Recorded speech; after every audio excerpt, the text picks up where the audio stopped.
Hello everyone, and welcome to the Roger Reviews channel, and today we're taking a look at the Star Wars The Black Series Mandalorian from the Mandalorian Wave. So right here in the front of the box you can see the figure that is included, which is the Mandalorian, and all the accessories that come with him. Down here you can find the line that the figure is from, along with their name. And on the side of the box you can also see this wonderful artwork, the full picture of the character that is included. This being the Mandalorian has this awesome artwork, and not only that, but because it's the new Phase 4 packaging, by adding more and more characters, just like this Imperial Stormtrooper, you'll create a mural.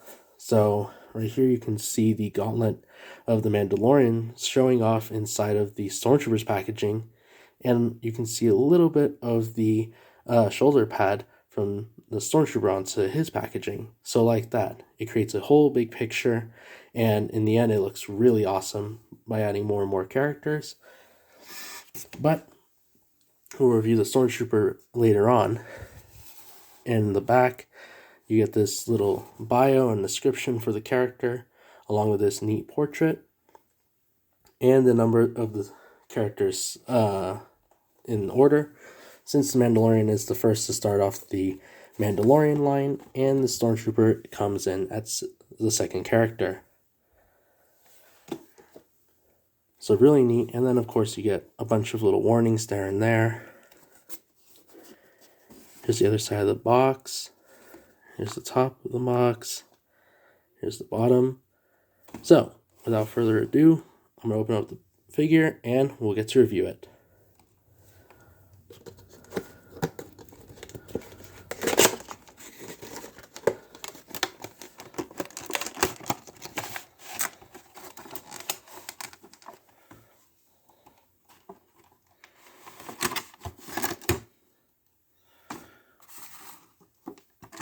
So here he is. He's within this plastic right here, so you just remove this covering, and there he is. So in the back of the packaging, you'll notice that his cape is separated between the plastic and this little slit right here. So the best way to get the figure out is just by pushing the upper torso, and you can gently pull him out. I'll get out his cape.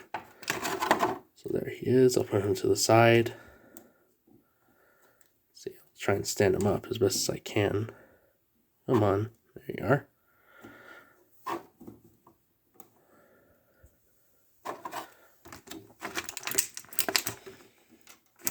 Here he is. Here's the Mandalorian out of his package, and man, I gotta say, this is one detailed figure. Look at that. You can already tell all the awesome paint job that they already did on this character just by judging already. You can see the shine of that gunmetal kind of paint that they use.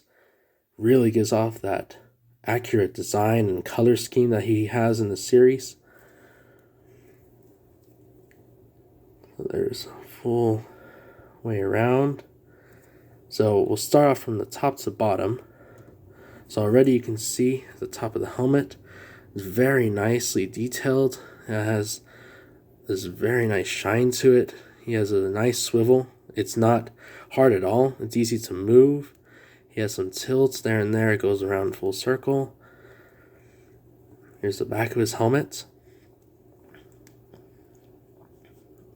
You have those awesome shots right there with his head adjustments. And then underneath, I was just realizing that he has a gray unpainted head, and this is very similar to the one that is with the deluxe Boba Fett figure that just came out too. And that one does have a unpainted head, and the reason being is because the helmets are made out of a little bit of a flimsy plastic, so they try and add the head to keep it, from getting squashed or misshapen. But overall, it's a very nice helmet. Can't even tell that it's very flimsy plastic at all. Then right here we have this cape piece that comes in this softer plastic. You can easily, bend it around, shape it. And it has this really nice detail. As you can see, it stretches from the back. There's also this other piece of lightweight plastic that goes over to make the strap for it to go over the chest piece. And he does have some tilt there in the upper torso area. He's able to go around, tilt. And then in the back, he has, continuing along with the strap, this little insert and this other insert for his other accessories, like the Ambin pulse rifle and the jetpack. And that too has some nice feel to it. Very nice. You'll also notice that he also has the Mudhorn symbol that he gets from the armor on his right shoulder pad right there. So that's very nice. And he also has a little bit, I'm not sure the camera can pick that up, but he has some nice little cuts and things like that inside of his armor. So he's been, seeing some action. And also with the arms, they go pretty okay far out, but that's because of the shoulder pad. It kind of, gets in the way. There's also he's able to go all the way around. There's a joint right here at the elbow. The wrists don't move, or not the wrist, sorry, the gauntlet part doesn't move, but the wrist does move. It has some articulation along with some movement in the hand itself, so that's pretty nice. The same goes for this side too. His elbow moves, has some articulation at the trigger finger. And then here at the waist, he has some very nice paints going around, making it kind of leathery looking to his belt. His belt buckle is that nice metal color too. And he also has those explosives that he uses in the series right here strapped to his belt. And he has a holster which holds his pistol. So there's that. The legs move out pretty good. There's both of them sticking out that goes pretty far. That's as far as they can reach out without interfering with anything else. And he does have a double knee right here, so you're able to pull back, and then this can go far back as well.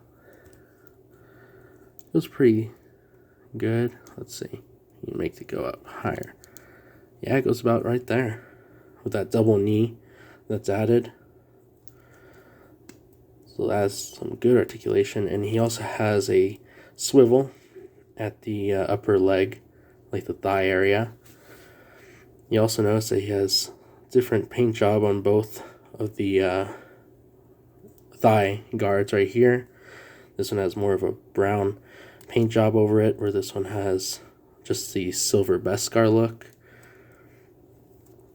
And you also get some nice detail at the knee pads and the boots. The feet tilts about right there.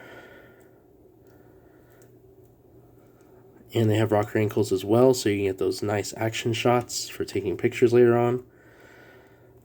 So there's the figure himself. And he also stands up pretty nicely. You just have to try and get his legs to fall into the right place, and he stands up pretty sturdy.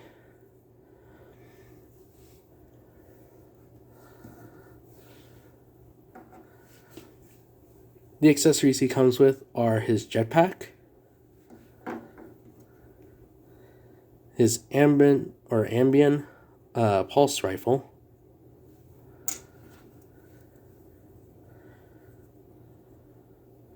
and his pistol.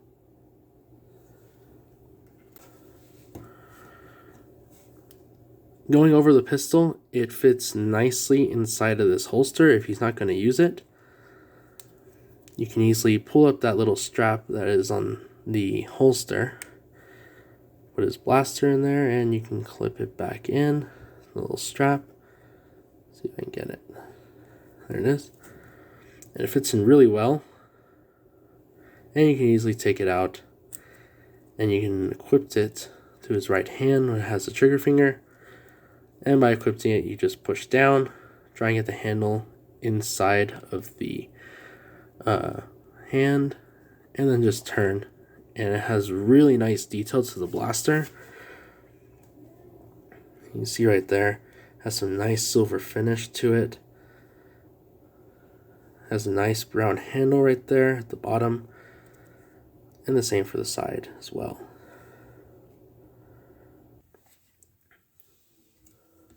For his jetpack, I did notice that there was a bit of a problem with it. It fits nice. The only problem is his cape. It gets in the way. And if you were to put it over, yeah, it doesn't really fit very well. Or at least it doesn't lay down like I would expect it to. Because in the show, he does wear both the cape and the jetpack, but I feel like what Hasbro could have done is at least given us a soft goods cape instead of this hard plastic, so it could lay nicer. But yeah, that's probably a no-go on the jetpack, but it does fit really nice. I will at least show that. It just clamps on using the pegs that are right there. You just put them into the inserts and it looks really nice. It has a different gray color, different from the gunmetal that we see. This one is more of a sheen of a darker gray, but it has a nice metallic look to it. He also comes with his iconic Ambien pulse rifle that we see in the show, and it is very, very nice. You can see the amount of detail that goes into this blaster already. I'll try and shine the light. But it has some nice silver here and by the main body of the gun. You get some nice black here at the scope and the barrel, and then it has this nice brown for the wooden stock. And it fits really nice. It is a little bit more difficult to fit the Ambien rifle than it is the pistol. For the Ambien rifle, you have to try and get the stock to go in right at the wrist area, and then you can slide it in into his finger, and it holds really nice. Won't go loose or anything like that, so that's good. And with that bonus articulation and all of that awesome movements, you can get him to do some nice poses like this, where he's aiming his rifle down, and it fits really well. So, as an overview of this character, I absolutely recommend that if you are starting to collect the Black Series, definitely you want to start your collection off with someone as iconic as the Mandalorian himself, and this is the perfect way to do it. It is quite a detailed figure, and is definitely going to be the center of attention to the beginning of the series. And you can just see, just by the amount of detail and the work that was put into this figure, it is definitely going to be worth putting on the shelf. Even if you're an inbox collector like myself, it is cool just to have him, either packed up or in front of the packaging. Usually I do both.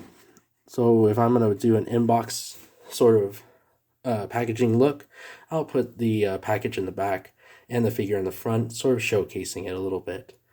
But I thank you all so much for watching this video, and if you found it enjoyable, be sure to leave a like, and if you're a fan of the content I'm going to bring, be sure to subscribe. It really helps out, and I'll catch you guys in the next one. Thank you guys.